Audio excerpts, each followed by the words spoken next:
Hello, നമസ്കാരം. ജോസ് കാച്ചിപ്പള്ളി ഷോയിലേക്ക് സ്വാഗതം.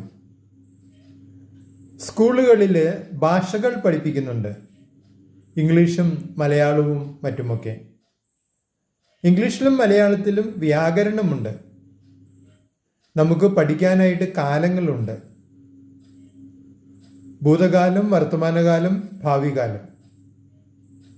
കാലങ്ങൾ മാറുന്നതിനനുസരിച്ച് വാചക ഘടനയിൽ മാറ്റം വരും, നമ്മൾ ഉപയോഗിക്കുന്ന വാക്കുകളിൽ മാറ്റം വരും.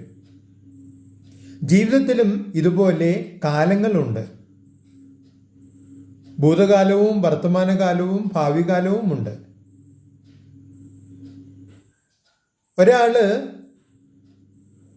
ഇവിടെയാണ് അല്ലെങ്കിൽ ഇന്നത്തെ ദിവസമാണ് ജീവിക്കുന്നത് എന്ന് പറഞ്ഞാലും, അല്ലെങ്കിൽ തീയതിയും ദിവസവും രേഖപ്പെടുത്തിയാലും അയാളുടെ മനസ്സ് ഇവിടെ തന്നെ ആയിരിക്കണമെന്ന് യാതൊരു നിർബന്ധവുമില്ല. അത് ചിലപ്പോൾ ഭൂതകാലത്തായിരിക്കും, ചിലപ്പോൾ ഭാവി കാലത്തായിരിക്കും. അപ്പോൾ ഒരാളുടെ മനസ്സ് എവിടെയാണ് എന്നറിയണമെങ്കിൽ, ഏത് കാലത്തിലാണ് എന്നറിയണമെങ്കിൽ ഒരു ചെറിയ പരീക്ഷണം നടത്തിയാൽ മതി. അയാളുടെ മാനസികാവസ്ഥ എന്താണ്?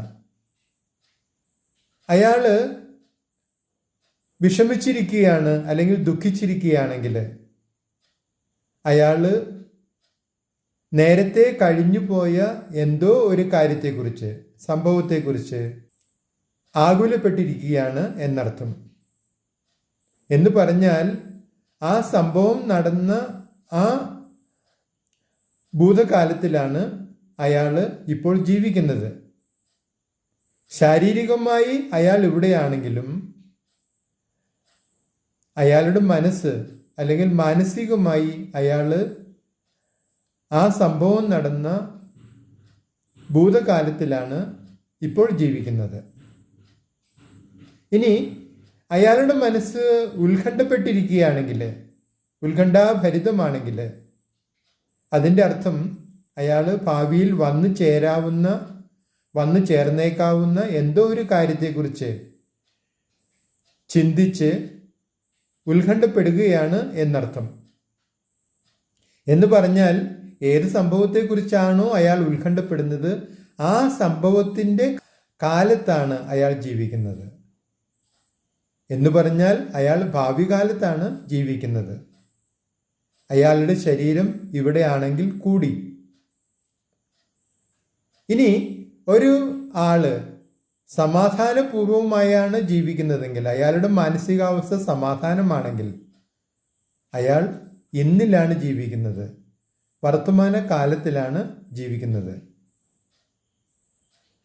കാരണം ഒരാള് സമാധാനത്തോടെ ആയിരിക്കണമെങ്കിൽ അയാൾ ഇന്ന് എന്ന് പറയുന്ന ആ കാലത്തെ, വർത്തമാനകാലത്തെ അംഗീകരിക്കുകയും ഇഷ്ടപ്പെടുകയും ചെയ്യണം. എങ്കിൽ മാത്രമേ അയാൾക്ക് സമാധാനത്തോടെ ഇരിക്കാൻ കഴിയുള്ളൂ. അതുകൊണ്ട് സമാധാനം വേണമെങ്കിൽ ഇന്നിനെ അംഗീകരിക്കുകയും ഇഷ്ടപ്പെടുകയും ചെയ്യണം.